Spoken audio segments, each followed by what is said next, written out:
കഴിഞ്ഞ പാർലമെന്റ് തെരഞ്ഞെടുപ്പിൽ സുരേഷ് ഗോപി ജയിപ്പിക്കുന്നതിന് വേണ്ടി TN പ്രതാപൻ നടത്തിയ ഇടപെടൽ എന്ന് പറഞ്ഞാൽ നിങ്ങൾ കൃത്യം മനസ്സിലായത്. നിസ്സാര ഇടപാടല്ല നടത്തിയത്, കോടി രൂപയുടെ ഇടപാടാണ് നടത്തിയത്. എന്റെ കണ്ണുകൊണ്ട്, സത്യം എന്റെ കണ്ണുകൊണ്ട് ഞാൻ കണ്ടതാണ്. ഞാൻ ഇപ്പോൾ നാട്ടിക ബ്ലോക്ക് കോൺഗ്രസ് കമ്മിറ്റിയുടെ വൈസ് പ്രസിഡന്റ് ആണ്. 8 കോടി രൂപയാണ് നാട്ടികയിലും മടങ്ങൂരിലും വിതരണത്തിന് വേണ്ടി സുരേഷ് ഗോപിയുടെ കയ്യിൽ നിന്ന് BJPയുടെ കയ്യിൽ കൈപ്പറ്റി TN പ്രതാപൻ വിതരണം ചെയ്ത്. ആർക്കാണ് വിതരണം ചെയ്ത് നിങ്ങൾക്കറിയുമോ?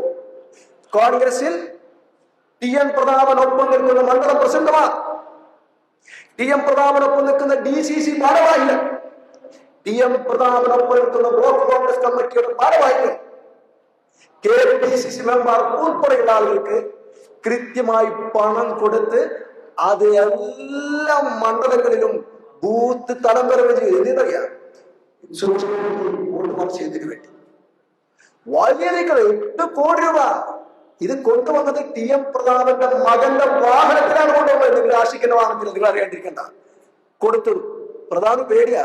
അപ്പൊ 8 കോടി രൂപ പ്രതാപൻ മണലൂര് നാട്ടിക ഭാഗത്ത് സുരേഷ് ഗോപിക്ക് വേണ്ടി കോൺഗ്രസ് പ്രവർത്തകർക്ക്, നേതാക്കൾക്ക് വിതരണം ചെയ്തുവെങ്കിൽ എത്ര കോടി പ്രതാപന് കിട്ടിയിട്ടുണ്ടാവും? കോൺഗ്രസിന്റെ Nattika block vice president VA ഫിറോസിന്റെ വാക്കുകളാണ് പ്രേക്ഷകർ കേട്ടത്. ഗുരുതരമായ ആരോപണമാണ് അദ്ദേഹം ഉന്നയിച്ചിരിക്കുന്നത്.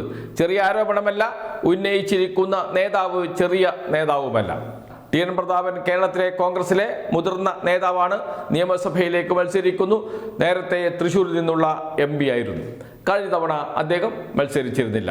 കഴിഞ്ഞ തവണ തൃശ്ശൂരിൽ ആദ്യം സ്ഥാനാർത്ഥിയെ പ്രഖ്യാപിച്ചത് TN പ്രതാപന്റെ പേര് തന്നെയായിരുന്നു.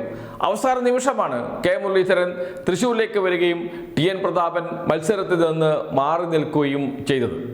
പക്ഷേ അവിടെ പല കളികളും നടന്നു എന്ന് നേരത്തെ തന്നെ ആരോപണം ഉയർന്നിരുന്നു. എങ്ങനെ സുരേഷ് ഗോപി ജയിച്ചു എന്നതായിരുന്നു പ്രധാനപ്പെട്ട ചർച്ച. അതിൽ കോൺഗ്രസ് വോട്ടുകളുടെ കുറവ് പ്രധാന ചർച്ചയായി മാറുകയും ചെയ്തു. കോൺഗ്രസിന് നേരത്തെ എന്ന് വെച്ചാൽ TN പ്രതാപൻ മത്സരിച്ച ഘട്ടത്തിൽ ലഭിച്ചതിനേക്കാൾ 70,000-ലേറെ വോട്ടുകൾ കുറഞ്ഞു. അത്ര തന്നെ വോട്ടുകളുടെ ഭൂരിപക്ഷത്തിന് സുരേഷ് ഗോപി ജയിക്കുകയും ചെയ്തു. അതോടൊപ്പം LDF സ്ഥാനാർത്ഥിയായ VS സുനിൽകുമാറിന്, CPI നേതാവ് VS സുനിൽകുമാറിന് കഴിഞ്ഞ തവണ എന്ന് വെച്ചാൽ കഴിഞ്ഞ ലോക്സഭാ തെരഞ്ഞെടുപ്പിൽ LDFന് ലഭിച്ചതിനേക്കാൾ കൂടുതൽ വോട്ട് ലഭിക്കുകയും ചെയ്തു എന്നോർക്കണം. അപ്പോൾ വോട്ട് കുറഞ്ഞത് കോൺഗ്രസിൻ്റെതാണ്, വോട്ട് നഷ്ടപ്പെട്ടത് കോൺഗ്രസിനാണ് എന്ന് ഏതാണ്ട് എല്ലാവരും കണക്കാക്കിയതാണ്. പക്ഷെ കോൺഗ്രസ് നേതാക്കൾ അത് സമ്മതിക്കാൻ തയ്യാറായില്ല. CPM ആണ് BJPക്ക് ജയിക്കാൻ ആവശ്യമായ സാഹചര്യം ഒരുക്കി കൊടുത്തത് എന്ന ആരോപണം ഉന്നയിച്ചുകൊണ്ട് വസ്തുതയെ മറച്ചുപിടിക്കാനാണ് ശ്രമിച്ചത്. അപ്പോഴാണ് പുതിയ വെളിപ്പെടുത്തൽ വന്നിരിക്കുന്നത്. ചെറിയ വെളിപ്പെടുത്തലല്ല, നേരത്തെ പറഞ്ഞതുപോലെ 8 കോടി രൂപ സുരേഷ് ഗോപിയിൽ നിന്ന് വാങ്ങിച്ച് കോൺഗ്രസ് വോട്ടുകൾ സുരേഷ് ഗോപിക്ക്, BJPക്ക് മറിച്ചു കൊടുത്തു TN പ്രതാപൻ എന്നാണ്. എൻ്റെ കണ്ണുകൊണ്ട് കണ്ടതാണ് പണം കൊണ്ടുവരുന്നതും വിതരണം ചെയ്തതും. പണം കൊണ്ടുവന്നത് TN പ്രതാപന്റെ മകന്റെ കാറിലാണ്. ആ പണം ബ്ലോക്ക് പ്രസിഡന്റുമാർക്കും കോൺഗ്രസ് പ്രവർത്തകർക്കും എത്തിച്ചു കൊടുക്കുന്നതും എൻ്റെ കണ്ണുകൊണ്ട് കണ്ടതാണ് എന്നാണ് VA ഫിറോസ് എന്ന കോൺഗ്രസിൻ്റെ നാട്ടിക ബ്ലോക്ക് വൈസ് പ്രസിഡന്റ് പറയുന്നത്. അദ്ദേഹം മറ്റൊരു കാര്യവും കൂടി പറയുന്നുണ്ട്. ഇത്തവണ ഡീലുണ്ട്, പരസ്പര ധാരണയുണ്ട്. TN പ്രതാപൻ എന്ന കോൺഗ്രസ് നേതാവും B ഗോപാലകൃഷ്ണൻ എന്ന BJP നേതാവും തമ്മിൽ. B ഗോപാലകൃഷ്ണൻ മത്സരിക്കുന്നത് ഗുരുവായൂരിൽ, TN പ്രതാപൻ മത്സരിക്കുന്നത് മണലൂരിൽ. രണ്ടുപേരും വോട്ട് അങ്ങോട്ടും ഇങ്ങോട്ടും കൈമാറണം. എന്ന് വെച്ചാൽ മണലൂരിൽ BJP വോട്ട് TN പ്രതാപന് ലഭിക്കും, മറിച്ച് ഗുരുവായൂരിൽ കോൺഗ്രസ് വോട്ട് BJPക്ക് ലഭിക്കും, B ഗോപാലകൃഷ്ണന് ലഭിക്കും. പരസ്പര ധാരണ ഇതിനകം തന്നെ ഉണ്ടായിട്ടുണ്ട്. അത് കണ്ട് മനം മടുത്താണ്, ഈ പരസ്പര ധാരണ കണ്ട്, വോട്ട് കച്ചവടം കണ്ട് മനം മടുത്താണ് ഇതൊക്കെ വിളിച്ചു പറയുന്നത് എന്നാണ് VA ഫിറോസ് പറയുന്നത്, കോൺഗ്രസ് നേതാവ് പറയുന്നത്. 2 കാര്യമാണ് ഇതിനകത്തുള്ളത്. ഒന്ന്, സുരേഷ് ഗോപിയെ ജയിപ്പിച്ചത് കോൺഗ്രസ് ആണ്.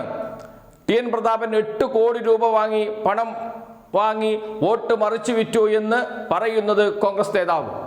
അതേപോലെ ഇപ്പോൾ നടക്കുന്ന നിയമസഭാ തെരഞ്ഞെടുപ്പിൽ TN പ്രതാപനും കോൺഗ്രസ് നേതാവും കോൺഗ്രസും BJP നേതാവ് B ഗോപാലകൃഷ്ണനും BJPയും തമ്മിൽ ധാരണയുണ്ട് എന്നുകൂടി വെളിപ്പെടുത്തുന്നു കോൺഗ്രസ് നേതാവായ VA ഫിറോസ് എന്നത് ചെറിയ കാര്യമല്ല.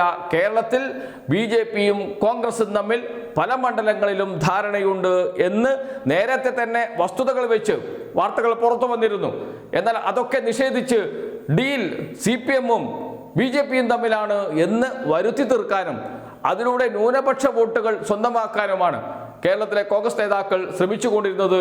എന്നാൽ ഇതാ സത്യം പുറത്തു വരുന്നു. എല്ലാ കാലത്തും ഇങ്ങനെ സത്യത്തെ മറച്ചു പിടിക്കാൻ കഴിയില്ല. ഒരു നാൾ സത്യം പുറത്തു വരിക തന്നെ ചെയ്യും എന്നതിൻ്റെ ഉദാഹരണമാണ് ഇപ്പോഴത്തെ ഈ വെളിപ്പെടുത്തൽ. BJPക്ക് വേണ്ടി കോൺഗ്രസിന്റെ വോട്ടുകൾ മറിച്ചു കൊടുക്കുക, അതും പണം വാങ്ങി, ഗുരുതരമായ ആരോപണമാണ് ഉയർന്നു വന്നിരിക്കുന്നത്. എന്തു മറുപടി പറയും കോൺഗ്രസ് നേതാക്കൾ എന്നതേ ഇനി അറിയാനുള്ളൂ.